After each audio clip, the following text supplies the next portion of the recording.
بھارتی air force Rafale طیاروں کی شمولیت کے بعد سے کچھ زیادہ ہی گھمنڈی ہو چلی تھی یا کم از کم دنیا کو شو آف کر رہی تھی۔ جب سے یہ بات دنیا کے سامنے آئی ہے کہ آنے والے برسوں میں بھارتی ایئر فورس کے پاس فائٹر اسکواڈرنز کی بڑی کمی ہونے والی ہے، انڈین ایئر فورس کا غرور مٹی میں ملتا دکھائی دے رہا ہے۔ ایسے میں رفال طیاروں کو ٹکر دینے کے لیے پاکستان ایئر فورس میں J-10C طیاروں کی شمولیت اور F-16 کے لیے امریکہ کی جانب سے $45 کروڑ کی ڈیفنس ڈیل کے بعد پاکستانی شاہین کافی خوش ہیں۔ اور اب پاکستان کے ایئر چیف کی جانب سے اسکردو ایئر بیس پر کھڑے ہو کر ایک اہم پیغام دیا گیا ہے۔ اس پیغام میں کہا گیا ہے کہ پاکستان ایئر فورس کسی سے بھی خوف زدہ نہیں اور دشمن جتنے چاہے ہتھیاروں کے ڈھیر لگا لے، پاکستان ایئر فورس کے شاہین اس کے دانت توڑنے کے لیے تیار ہیں۔ پاکستان ایئر فورس کے ترجمان کے مطابق پاک فضائیہ کے سربراہ Air Chief Marshal Zaheer Ahmed Babar Sidhu نے پاک فضائیہ کی تنصیبات کے نئے تعمیر شدہ انفراسٹرکچر، آلات اور سپورٹس یونٹ کا آپریشنل جائزہ لینے کے لیے شمالی سیکٹر میں آپریشنل ایئر بیس اسکردو کا دورہ کیا۔ اسکردو ایئر بیس پر اہلکاروں سے خطاب کرتے ہوئے ایئر چیف کا کہنا تھا کہ پاکستان ایئر فورس کی جانب سے انفراسٹرکچر اور عسکری صلاحیتوں میں اضافہ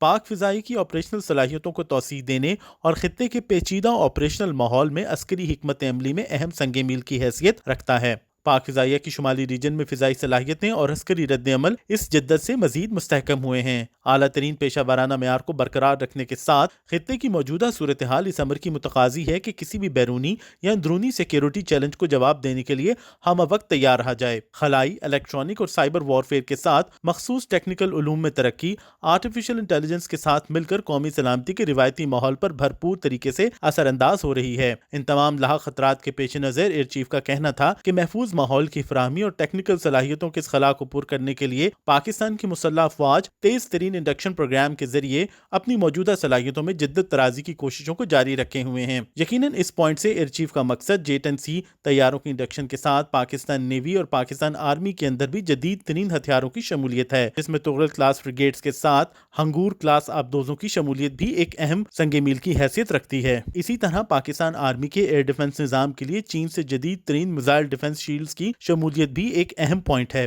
ایئر چیف نے اپنے خطاب میں کہا کہ پاک فضائیہ افواج پاکستان کے شانہ بشانہ مادر وطن کی خود مختاری کو لاحق کسی بھی خطرے کا مقابلہ کرنے کے لیے ہمہ وقت تیار ہے اور دشمن کی اسلحہ سازی اور عسکری صلاحیتوں کے ذخیرے سے بالکل بھی خائف نہیں۔ ایئر چیف کو مختلف یونٹس کے رولز اینڈ ٹاسک کے بارے میں بریفنگ دی گئی، جس میں آپریشنل، انتظامی امور اور اسکردو بیس پر موجود انفراسٹرکچر کی ترقی کے مختلف منصوبوں کے بارے میں آگاہی شامل ہے۔ ایئر چیف نے مختلف تنصیبات کا دورہ بھی کیا اور مختلف آفیسرز اور ایئر مین سے تبادلہ خیال بھی کیا۔ ایئر اور گراؤنڈ کریوز کے ساتھ گفتگو کے دوران ایئر چیف نے کہا کہ پاک فضائیہ کے اہلکاروں کی پیشہ ورانہ مہارت قابل تحسین ہے۔ اسکردو آمد پر ایئر چیف کا پرنسپل سٹاف آفیسرز اور بیس کے اعلیٰ حکام نے استقبال کیا۔ اسکردو ایئر بیس پر پاکستان فضائیہ کی نئی تنصیبات، جس کے اندر نیا انفراسٹرکچر، آلات اور سپورٹس یونٹ شامل ہیں، ان کی اپ گریڈیشن ایک انتہائی اہم سنگ میل ہے۔ اس سے یقینی طور پر شمالی ریجن میں پاکستان ایئر فورس کی صلاحیتوں میں زبردست اضافہ ہوگا۔